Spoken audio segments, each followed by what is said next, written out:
Do Grupo Ação Militar com Bolsonaro. Carta aberta ao presidente Bolsonaro. Senhor presidente, em 2018, contra tudo e contra todos, o povo elegeu presidente com o nítido intuito de combater a corrupção, fazer o país voltar ao normal, já que vivíamos um tempo em que os valores estavam invertidos e, principalmente, para nos livrar do comunismo. Sabíamos, e o senhor também, que seria uma trajetória árdua e sórdida por parte de uma esquerda totalmente articulada, guerrilheira, e que havia aparelhado o Estado brasileiro e a imprensa. Sim, isso não seria novidade. Olavo de Carvalho já dizia que as pernas do inimigo já deveriam ter sido quebradas desde o início, quando mais de 60% do povo o respaldava. Ainda assim, agindo o senhor de forma muito democrática, o país já tinha outra cara e começava a crescer dentro da legalidade e da honestidade. O que começou a acontecer?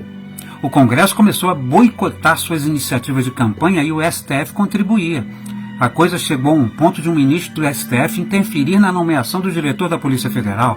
E o que o senhor fez? Infelizmente obedeceu. Aí foi o grande erro. Talvez o começo de um fim. Já estava claro para todos que havia uma campanha para derrubá-lo de todos os lados. Mídia, Congresso, STF, e chegaram ao ponto de pedir o seu celular. Graças a Deus o senhor teve a sensatez de dizer, só se eu fosse um rato. Será que se iniciaria ali uma tomada de atitude por parte do senhor? Ficamos aguardando, ansiosos. A pandemia veio para derrubá-lo de vez, e consequentemente o país.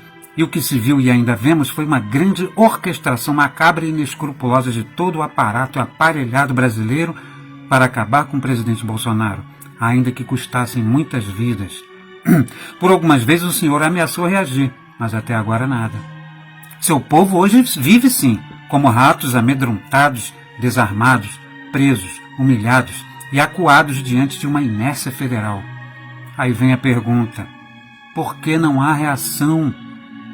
Hoje o povo não é mais leigo, sabemos das armas que o senhor dispõe, e nós o colocamos aí para que pudesse usá-las. Então por quê? Por que o STF pode invadir outros poderes como o Executivo, impedindo o senhor de agir na pandemia?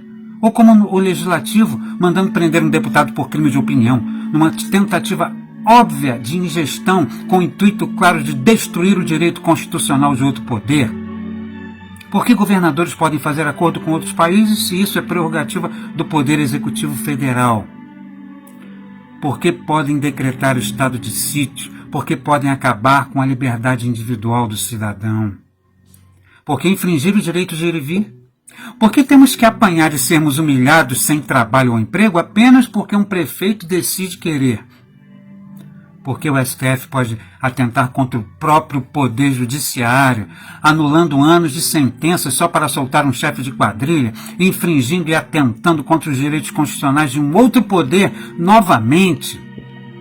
Por que podem atentar tanto contra a nossa Constituição? O senhor se limita a dizer que agirá dentro das 4 linhas da Constituição, certo? Mas e quem rasga a Constituição? Qual a pena? Então vamos para dentro da Constituição.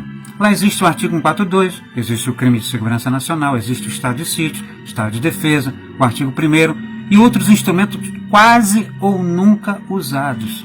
Sim, podemos agir constitucionalmente, é só querermos.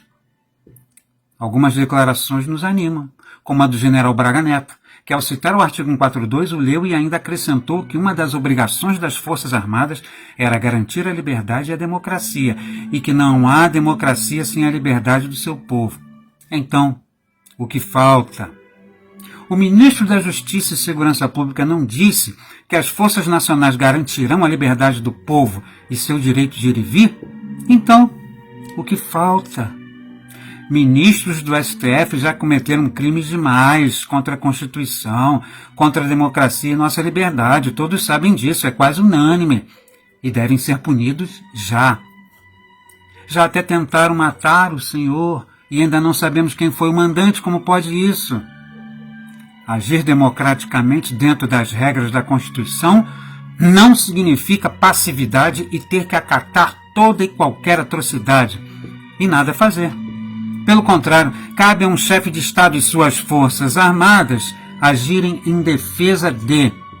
Lembra, presidente, quando falou ironizando que os bandidos atacam com .40 e alguns retrucam soltando pombinhas brancas na praia. Pois é, não é o que estamos fazendo? Outra coisa, um país como a China não pode ter gerência em nosso território. O senhor dizia que a China poderia comprar do Brasil, mas não o Brasil, lembra? O povo precisa saber até que ponto nossa soberania está garantida. Enfim, estamos à beira de um abismo. O comunismo já está aqui dentro e estamos perdendo. Vão querer derrubar o senhor até mesmo antes das eleições, ou na própria, através de fraude, como a escandalosa que tirou o presidente Trump. O senhor sabe muito bem disso. Não pode nos deixar assim. Carregou-nos até quase o outro lado de uma ponte e depois, no meio da travessia, diz que a ponte não suportará e todos cairão? Não, não mesmo. O senhor nos ensinou que soldado que vai à guerra e tem medo de morrer é um covarde. Estamos pedindo socorro. Se precisar que demonstremos mais apoio, nos chame às ruas. Ou faça uma enquete juntamente com outros canais políticos e jornalistas importantes de direita, juntando milhões de pessoas perguntando o que queremos. Ou faça o que tiver de fazer e depois chame o povo às ruas para referendar sua atitude. É o que o povo mais deseja nesse momento. Sabemos que chegamos a um ponto em que não poderá haver reação sem a ação conjunta das nossas Forças Armadas para restituir a ordem, a democracia e a nossa liberdade. Não tema, o povo a respeita muito e apoia e deseja isso, e o senhor sabe muito bem. Haja, e mostraremos ao mundo que estamos com o senhor para o que der e vier, fazendo o que for preciso para resgatar o que temos de mais precioso, nossa liberdade e nossa dignidade. Brasil acima de tudo, Deus acima de todos.